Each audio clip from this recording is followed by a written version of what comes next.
Esta mañana vamos a estar hablando acerca de la sola escritura. Y hay tantos pasajes, desde Génesis hasta el Apocalipsis, que podríamos usar para esto, que vamos a usar varios hoy.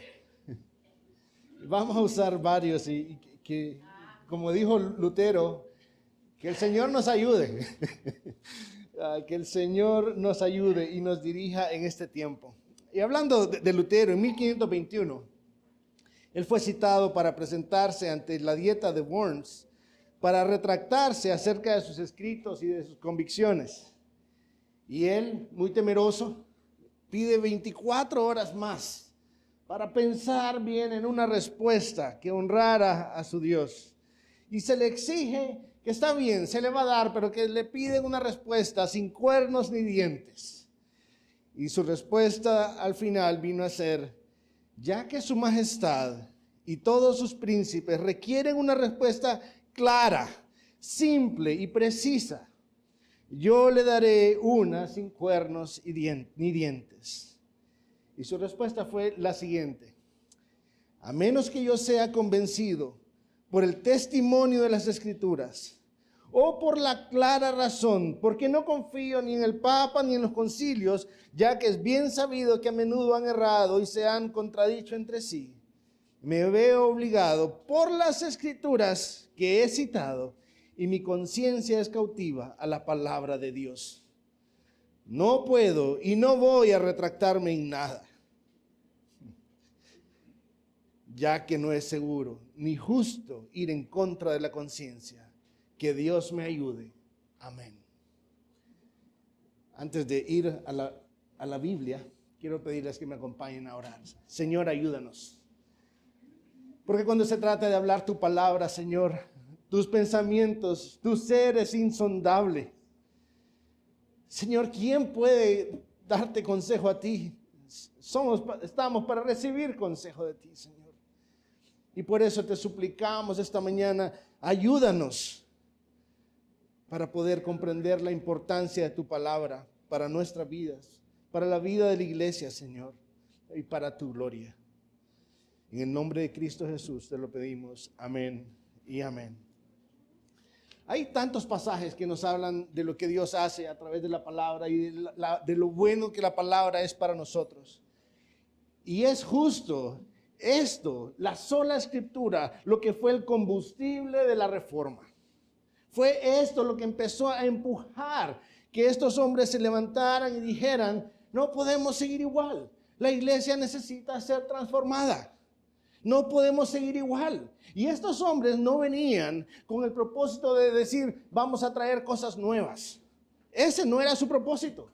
Estos hombres no eran innovadores. Estos hombres lo que querían era rescatar, recuperar lo que desde la antigüedad había sido dado. El peso, la autoridad de la Escritura para la iglesia. Esa era su tarea, ese era su enfoque, esa era su pasión. La sola Escritura. Ahora, ¿qué significa? ¿Qué es eso de sola Escritura? Significa solamente la Escritura. Significa que se usa para decir que solo la Escritura es la autoridad suprema en asuntos de fe y conducta, en asuntos de fe y vida práctica en la vida cristiana. Solamente la Escritura es el estándar bajo cual cualquier otra autoridad ha de someterse. Note que no estamos diciendo que sea la única autoridad, pero es la autoridad suprema. Cualquier otra palabra que se diga, tal como dice el apóstol Pedro, ha de ser conforme a las palabras de Dios. Primera de Pedro 4:11. Primera de Pedro 4:11, sí. Ahora, ¿qué no significa? No significa que es la única fuente de enseñanza y de autoridad. La Escritura misma nos enseña que Dios ha dado dones a los hombres, que Dios dio personas para que enseñaran a la iglesia, pero estas personas habían de estar bajo ese estándar, bajo el estándar de la Escritura. La sola Escritura Precisamente por eso vino a ser el combustible de la reforma. Y los reformadores estaban no empujando eso que hoy en día vemos, esa postura individualista que dice, no, solo soy mi Biblia y yo. No, ellos estaban más bien queriendo rescatar el hecho de que sí, la Biblia es importante, pero también ver cómo la Biblia ha afectado a la iglesia a lo largo de toda la historia, cómo ha usado Dios a hombres para que a través de la Biblia enseñen a su iglesia, también es importante. Estos hombres no estaban trayendo enseñanzas nuevas, estaban diciendo, escuchen cómo la iglesia enseñó la Escritura en el pasado. Escuchen cómo el pueblo de Dios se apegó a la Escritura en el pasado, a la palabra de Dios. Y quiero decirles, cuando me refiero a la Escritura, no estoy hablando del producto que sale de las imprentas de sociedades bíblicas. No tengo nada. Gracias a Dios por sociedades bíblicas. No tengo nada en contra ellos. Gracias a Dios. Pero quiero separar que no estoy hablando de papel y tinta. Estoy hablando del mensaje impreso en estas páginas que ha salido de la misma boca, del mismo corazón de Dios para nuestro corazón. Entonces, cuando hablamos de sola Escritura, estamos hablando de la palabra de Dios como el máximo estándar. ¿Por qué? Porque ¿qué gobernante hay más alto que Dios? No hay. ¿Quién hay que esté por encima de nuestro Dios? No hay otro Dios. Fuera de mí no hay Dios, nos declara Dios en su misma palabra. Sin embargo, la tentación ha sido de que, además de la palabra de Dios, agregamos nuestros razonamientos. Además de la palabra de Dios, agregamos nuestras experiencias. Pero es que fíjense que yo vi, incluso yo olí. Y queremos darle a eso el mismo peso de la Escritura. No, mis experiencias no están al nivel de la palabra de Dios, como para convertirse en un estándar de fe, como para convertirse en un estándar para la vida cristiana. Mi corazón es engañoso y perverso también. Mi corazón necesita ser transformado precisamente por las Escrituras, por la palabra de Dios. Sin embargo, esa tentación de prestarle más atención a lo que vemos, a lo que oímos, a lo que olemos, a lo que saboreamos, a lo que sentimos, sigue teniendo o luchando por tener peso en nuestras vidas y en la vida de la iglesia. Pero esa lucha no es nueva, ni siquiera es desde los tiempos de la Reforma. Esa lucha es la lucha más antigua del hombre. Si pensamos en la caída no fue un asunto de comer una fruta nada más. Piensa en la caída un momentito. ¿En qué consistió la caída? En Génesis capítulo 3, versículo 1, vemos que ya había un ataque a la palabra de Dios. ¿Cuáles fueron las palabras de Satanás, iglesia? Así que Dios te dijo. ¿Nota cómo es contra la palabra de Dios? ¿Con qué Dios os ha dicho? ¿Nota cómo es contra lo que Dios había dado al hombre? La palabra que Dios había dado al hombre. La palabra de Dios ha sido atacada desde el inicio. La caída del hombre tiene que ver precisamente con ataque a la palabra de Dios.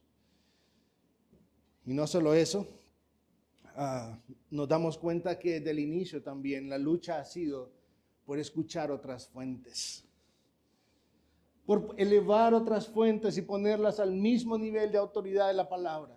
¿Cuál fue la respuesta de Adán? ¿Recuerda? La mujer que tú me diste. ¿Qué hizo? Puso las palabras de la mujer y el ofrecimiento de la mujer al mismo nivel de la palabra de Dios. Y cayó. Y lo mismo sucedió con la mujer. La serpiente me engañó y yo comí. ¿Qué hizo? puso las palabras de la serpiente al mismo nivel de autoridad de la palabra de Dios. Y hermanos, esto tiene que hacernos pensar, porque eso es de esto, de la palabra de Dios, toda la Escritura nos habla. No solo en Génesis, en Deuteronomio, al inicio cuando el pueblo de Dios estaba en sus primeros días.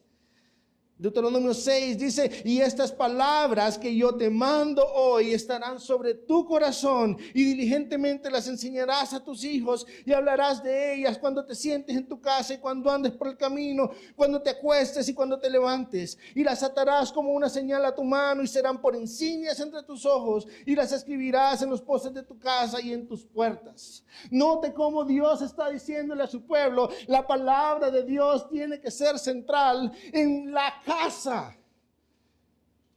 Hoy en día pensamos que la palabra de Dios tiene su lugar en la iglesia el domingo nada más.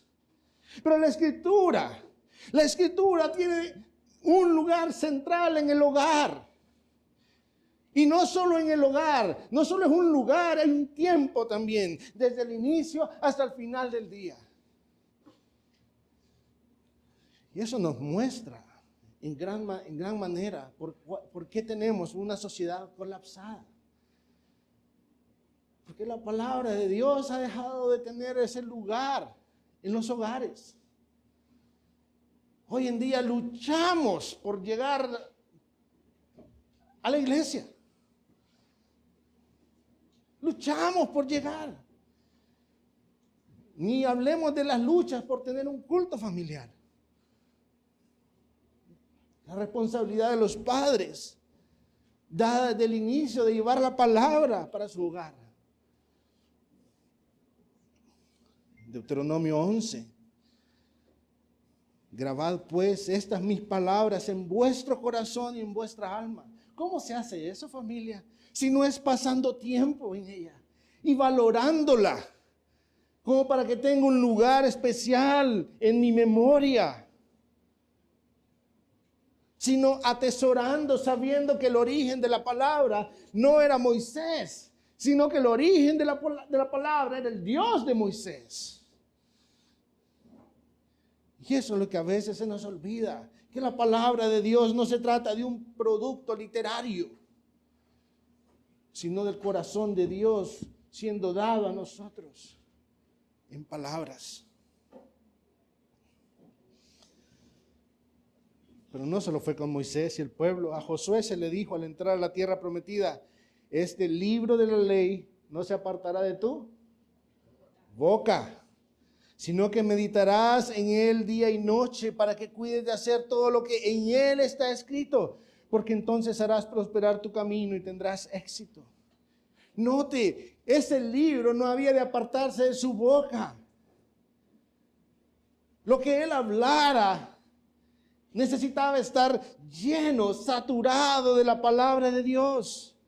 No solo lo que él hablara, mire lo que dice después, sino que meditarás en él día y noche.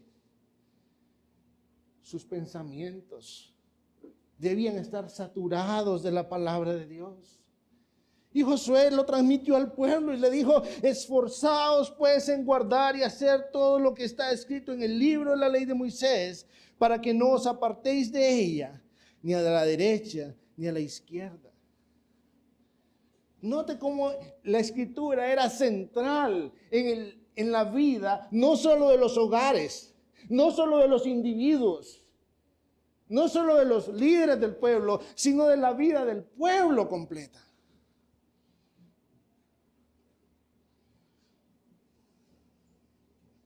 Si seguimos, David le dijo a Salomón, guarda los mandatos del Señor. Tú dices, cuando le dijo guárdalos, no era cierre los rollos y métalos en una gaveta. No, es atesórelos. Atesórelos. Pero hoy en día, muchas veces la escritura se utiliza en calidad de, no sé si recuerdan ese producto Nervesa. Cuando no podía dormir, no dije cerveza. Cuando no podía dormir, echaba una Nervesa y la Nervesa le ayudaba a dormir. Y muchas veces la escritura se utiliza en calidad de almohada. ¿Sí? Cuando no pueda dormir, lea la Biblia, le va a dar sueño. No, hermanos. No, a darnos paz. Y por esa paz de repente podamos dormir. Pero si lo que la Biblia produce en ustedes es sueño, significa que no la estamos atesorando, que no la estamos valorando como debiéramos.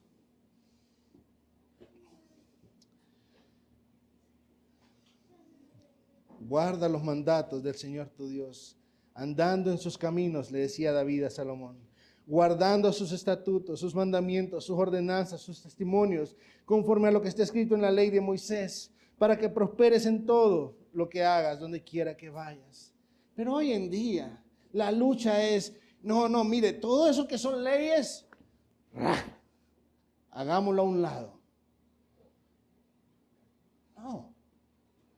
No. Toda la Escritura es inspirada por Dios. Toda es útil. Y toda la necesitamos. La necesitamos, familia. Y es precisamente por despreciar la Escritura que a veces estamos en problemas. Y no queremos escuchar lo que Dios ha dicho. Los salmos nos hablan del hombre bienaventurado, del hombre dichoso. ¿Qué no es lo que queremos ser todos, dichosos?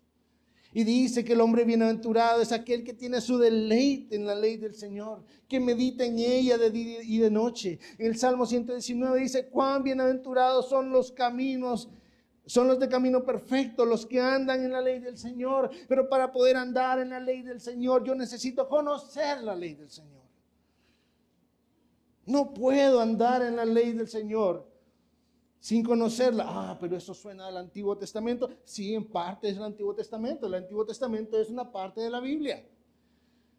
Pero es que esa palabra ley no me gusta. Pero resulta que el Nuevo Testamento también nos habla de la ley perfecta, la ley de la libertad, la ley de Cristo, dice Santiago. ¿Se dan cuenta cómo Santiago también es útil? Los profetas. Mire Isaías lo que dijo. En cuanto a mí, dice el Señor, este es mi pacto con ellos, mi espíritu que está sobre ti y mis palabras que he puesto en tu boca no se apartarán de tu boca ni de la boca de tu descendencia. Padres, tenemos una tarea para con nuestros hijos y no es tarde para comenzar hoy mismo. Tenemos la tarea de enseñar la palabra de Dios a nuestros hijos. Noten lo que dice acá. No, las palabras que he puesto en tu boca no se apartarán de tu boca, ni de la boca de tu descendencia, ni de la boca de la descendencia de tu descendencia, dice el Señor. Abuelos, aquí hay una responsabilidad para ustedes también.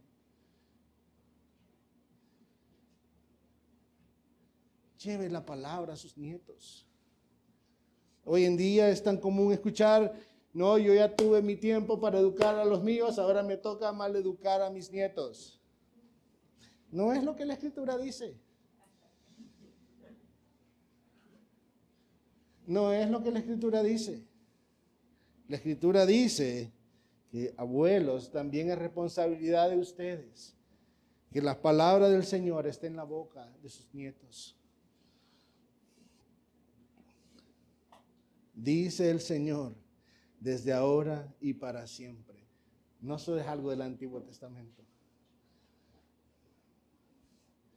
Jeremías, los sabios son avergonzados, están abatidos y atrapados. He aquí, ellos han desechado la palabra del Señor.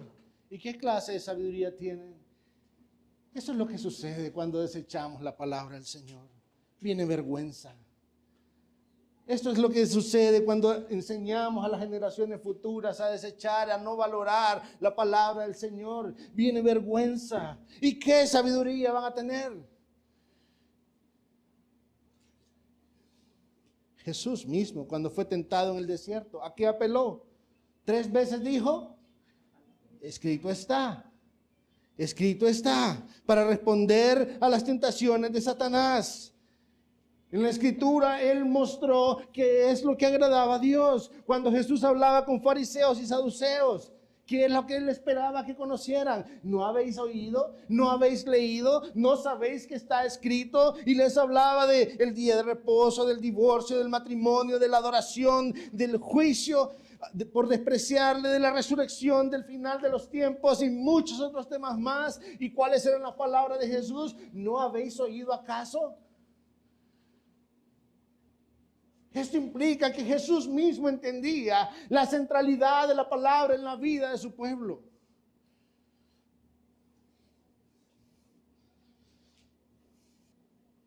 Escrito está, examinad las Escrituras. Pablo, él decía, edificado sobre el fundamento de los apóstoles y profetas. ¿Y qué es eso sino el Antiguo y el Nuevo Testamento? Del cual Cristo es la piedra angular.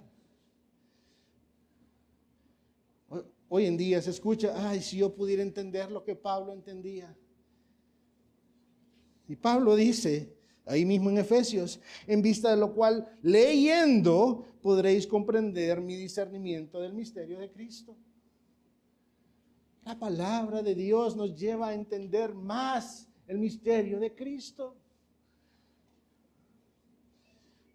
Y así Pedro, Santiago, Juan, hasta el final, desde el Génesis hasta el Apocalipsis. ¿Cómo inicia el Apocalipsis, hermanos?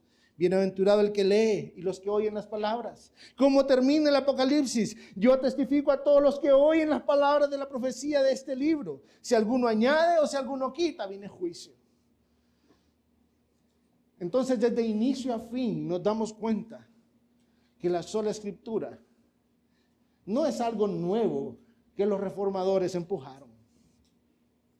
Es que la sola Escritura es bíblica. Ah, no, pero muéstrame un pasaje donde diga sola Escritura. Hay cosas que no se pueden demostrar con un pasaje, familia. Hay cosas que necesitan mostrarse con toda la Escritura. Con toda la Escritura. Y por eso necesitamos no solo la sola Escritura, sino también la tota Escritura. La totalidad de la Escritura. Sin embargo, la lucha hoy continúa. Y muchas veces esa lucha no viene de afuera. Muchas veces esa lucha viene de nuestro propio interior. Muchas veces esa lucha viene de nuestros deseos, de que hay cosas en la Escritura que no me gustan ahí. Porque de repente señalan mis propios pecados. A veces la lucha viene de esas oleadas de tolerancia que de manera intolerante tiranizan el mundo y quieren hacer la Escritura aparte. Pero la sola Escritura, quiero decirles, hermanos, no solo es algo que suena bien o interesante, porque está en latín. No, este es un llamado. Esto es un llamado que no solo viene de la Reforma, aunque en la Reforma se enfatizó mucho. Es un llamado a poner la autoridad de las Escrituras, a poner la autoridad de la palabra de Dios por encima de cualquier otra autoridad. Quiero aclararlo. No es un llamado a poner mi interpretación privada de las Escrituras por encima de cualquier otra cosa. No, no es eso. Lo que está por encima es lo que Dios ha dicho, no mi interpretación de lo que Dios ha dicho. Y eso necesitamos diferenciarlo. Gracias a Dios por la Escritura. Dios nos ha dado la Escritura y hay varias descripciones. Estaba leyendo varios documentos esta semana y me gustó mucho uno que me encontré de Joel Beeke. Y él hablaba de 4 cosas con las cuales la Escritura se compara. Y una de ellas, y no estoy siguiendo el orden que él propone, estoy siguiendo otro, pero sí los elementos que él propuso. Una de ellas es un martillo.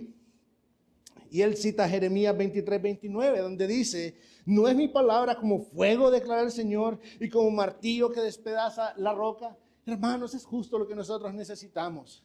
Si nosotros hemos de reconocer nuestra propia condición, nos vamos a dar cuenta que este corazón de piedra lo que necesita muchas veces es un martillo. Un martillo que haga añicos la coraza de mi corazón. Que destruya la piedra que a veces hay en mi corazón. Padres, abuelos, tíos, esto es lo que necesitamos en nuestros hogares. Otra vez necesito aclarar, no es el martillo de sus palabras. No es el martillo de sus palabras. Aquí, por eso yo puedo ser tosco con mi familia. No, la palabra de Dios es el martillo que a veces necesitamos en nuestras familias. Cuando decimos, ay, qué duro el corazón de mi hijo, o qué duro el corazón de mi papá, lo que necesitamos es la palabra de Dios. Esa es la que va a penetrar, la que va a cincelar nuestro corazón. No el martillo de mis palabras hirientes porque van sustentadas con versículos. No, eso es usar la palabra para pecar, hermanos. Sino palabras sazonadas con sal, con la sal de la palabra. La palabra de Dios también es como una espada. Efesios 6:17 dice, tomad también el yelmo de la salvación y la espada del Espíritu, que es la palabra de Dios. Todos los días tenemos una batalla, hermanos. Hay una batalla diaria librándose en nuestras mentes, en nuestros corazones contra el pecado. ¿Y qué nos ha dado Dios para esa batalla? Nos ha dado una armadura. Y en esa armadura hay una parte específica que es la espada, que es la palabra de Dios. Nuestras armas no son las armas de este mundo. Nuestras armas son esas armas fuertes, esa espada de doble filo, que lo primero que va a atravesar es mi propio corazón y va a cortar y va a mostrar la gran vida que hay en mí antes de cortar a otro para mostrar la paja que hay en él.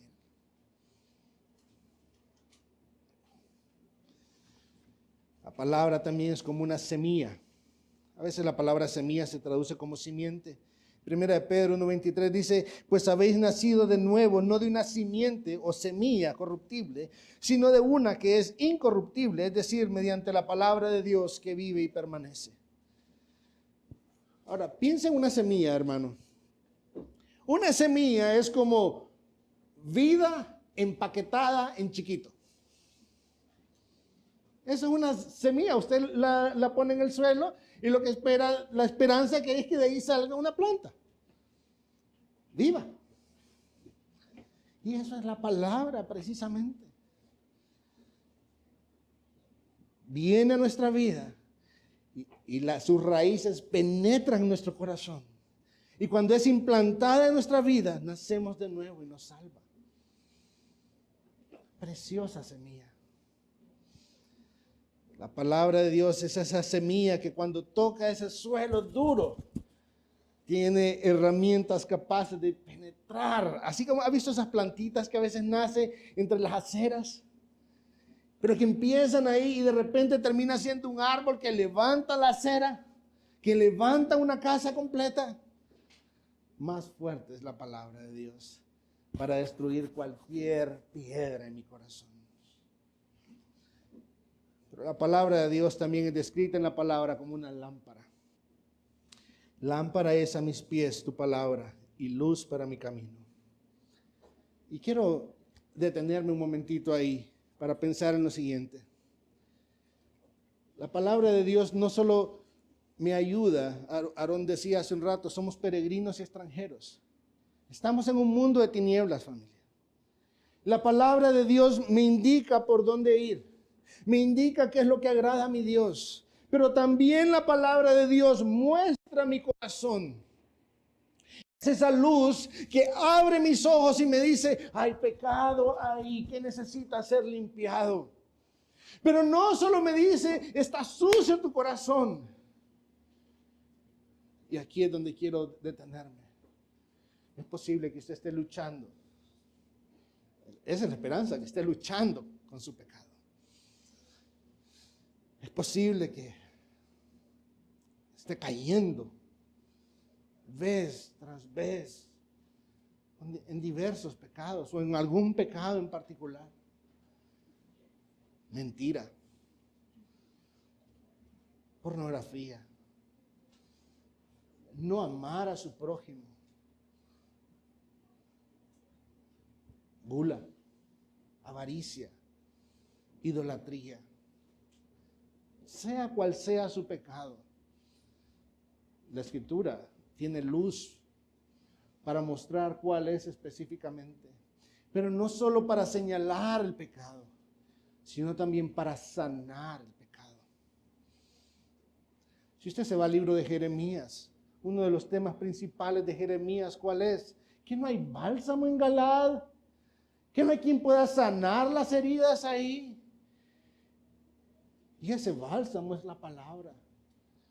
Si usted está luchando con su pecado, si usted no conoce a Cristo hoy, o si ya lo conoce y aún así persiste esa lucha, como es la realidad de todos, que de una u otra manera luchamos, lo que necesita es darse cuenta que cuando usted vaya a la palabra lo va a guiar a Cristo Jesús. Porque Él es la palabra encarnada.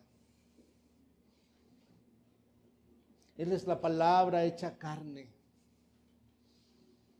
Es en Él en quien tenemos esperanza para nuestros pecados. Cuando la palabra ilumina nuestro pecado, no es solamente con el propósito de hacerme sentir mal. Su propósito es llevarme a entender la gran necesidad que tenemos de Cristo Jesús, a quien Dios puso en la cruz para que sufriera lo que nosotros merecíamos sufrir, para darnos salvación por gracia, por medio de la fe, explicada por medio de la Escritura, donde nos muestra que solo es a través de Cristo. Y como estaremos viendo hoy en la noche, solamente para su gloria.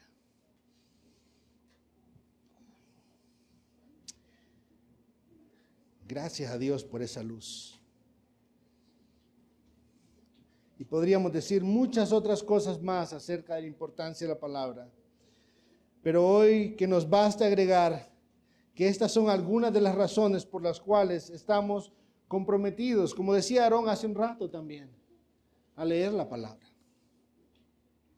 a cantar la palabra, a orar la palabra, a predicar la palabra y a ver la palabra como sucederá la próxima semana a través de los sacramentos, bautismo y cena del Señor. Familia, nuestro corazón lucha contra eso. Como dijo Lutero, que Dios nos ayude. Acompáñeme a orar. Padre Celestial, te damos gracias, Señor, por tu palabra, que es viva y eficaz, y más cortante, Señor, que toda espada de dos filos. Te damos gracias, Señor, porque es a través de ella que muestras nuestra gran necesidad, y es a través de ella, Señor, que muestras tu gran respuesta, Señor. Cristo Jesús, la palabra encarnada. Te suplicamos, Señor, que pongas en nosotros un amor por ti, por tu palabra, Señor. Que pongas en nosotros, Señor, el deseo de conocerte más, Señor. Que pongas en nosotros el deseo de conocer más a Cristo Jesús y su obra a nuestro favor y para tu gloria, Señor.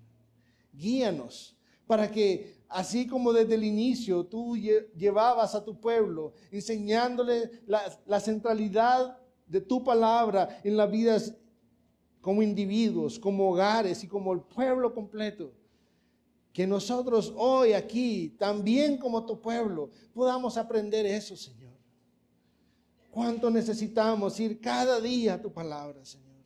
Cuánto necesitamos llevar en cada momento la palabra, tu palabra, a nuestros hogares y asegurarnos, Señor, de que tu iglesia vive de acuerdo a lo que tú has dicho, a lo que tú has dispuesto, Señor. Gracias te damos porque no estamos solos.